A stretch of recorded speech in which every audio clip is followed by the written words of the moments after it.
ఇది సూజీ రవ్వతోటి అంటే మంచి బ్రేక్ఫాస్ట్ కానీ లేకపోతే డిన్నర్ కానీ ఎప్పుడైనా చేసుకునే రెసిపీ అనమాట. ఒక గ్లాసు సూజీ రవ్వ తీసుకున్నాను.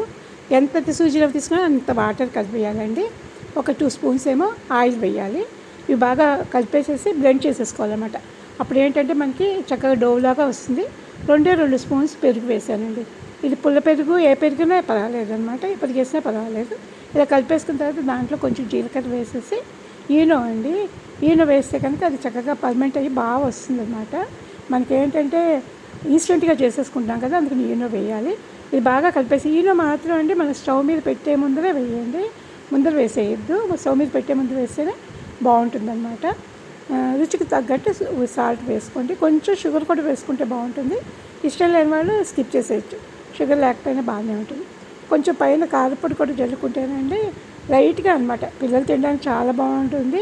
లైట్గా జరిగితే కనుక మనకి చూడడానికి కూడా బాగుంటుందండి చక్కగాను. పైన ఏమో మూత పెట్టేసేసుకుని మనం ఉంచేసుకోవాలన్నమాట. కారపొడి ఇప్పుడు వేస్తున్నాను నేను.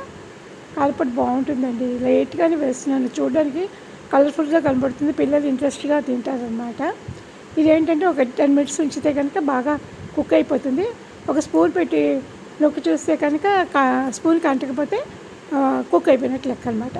ఒక ప్యాన్ తీసుకుని అందులో ఆవాలు, నువ్వుపప్పు వేయించేసి షాలో ఫ్రై చేస్తున్నాను. అంటే అవి పీసెస్ కింద మన ఇష్టం ఏ షేప్లో కావాలంటే ఆ షేప్లో పీసెస్ కింద కట్ చేసేసుకొని ఇందులో ఒకసారి వేసేస్తే ఆవాలు, నువ్వుపప్పు బాటిగా అంటుకుని బాగుంటుందండి.